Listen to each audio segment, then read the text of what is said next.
ಅದು ಮಂಗಳೂರಿನ ಒಂದು ತುಂಬು ಕುಟುಂಬ. ಆ ಕುಟುಂಬ ಅವತ್ತಿನ ದಿನ ತಿರುಪತಿಗೆ ಹೋಗಿತ್ತು.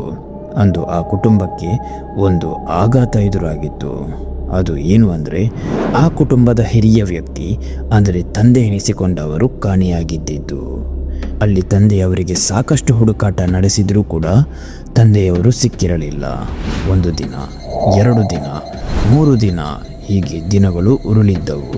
ತಿರುಪತಿ ಪೂರ್ತಿ ಶೋಧ ನಡೆಸಿದರು. ಆದರೂ ಆ ವಯಸ್ಸಾದ ತಂದೆಯ ಪತ್ತೆಯಾಗಿರಲಿಲ್ಲ. ಕೊನೆಗೆ ದಾರಿ ತೋಚದೆ ತಿರುಮಲದ ಪೊಲೀಸ್ ಸ್ಟೇಷನಲ್ಲಿ ಮಿಸ್ಸಿಂಗ್ ಕಂಪ್ಲೇಂಟ್ ಕೊಡಲಾಗುತ್ತೆ. ಒಂದು ಕಡೆ ಪೊಲೀಸರು ಹುಡುಕಾಟ ನಡೆಸಿದರೆ, ಮತ್ತೊಂದು ಕಡೆ ಮಗ ಮತ್ತು ಸೊಸೆ ಹುಡುಕುತ್ತಿದ್ದರು. ಹೀಗೆ ಕೆಲವೊಂದು ದಿನ ಹುಡುಕಾಟ ನಡೆಸಿದರೂ ಕೂಡ ಆ ವಯಸ್ಸಾದ ವ್ಯಕ್ತಿ ಸಿಕ್ಕಿರಲಿಲ್ಲ.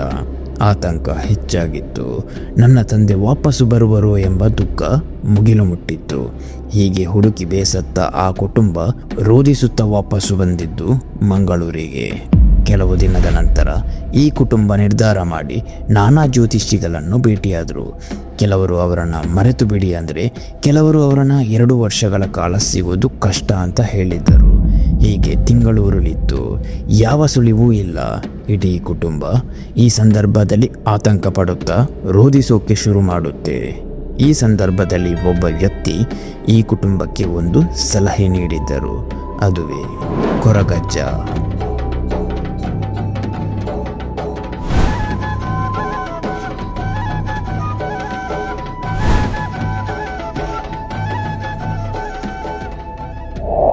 ಅಂದು ತೊಕ್ಕೋಟು ಉಳ್ಳಾಳ ಬ್ರಿಡ್ಜ್ ಬಳಿ ಇರುವ ಸ್ವಾಮಿ ಕೊರಗಜ್ಜ ಕಟ್ಟೆಯಲ್ಲಿ ಕೋಲ ನಡೆಯುತ್ತಿತ್ತು. ಇಡೀ ಕುಟುಂಬ ರೋಧಿಸುತ್ತ ಕೊರಗಜ್ಜನ ಬಳಿ ಬಂದು ತಂದೆಯ ವಿಷಯವನ್ನು ಪ್ರಸ್ತಾಪಿಸಿತ್ತು. ಅವರನ್ನು ಸಿಗುವಂತೆ ಮಾಡಿ ಅಜ್ಜ ಅಂತ ಅಂಗಲಾಚಿ ಬೇಡಿತ್ತು. ಕುಟುಂಬದ ರೋದನೆಯನ್ನು ಆಲಿಸಿದ ಅಜ್ಜ ಒಂದು ಭವಿಷ್ಯ ನುಡಿದಿದ್ದರು.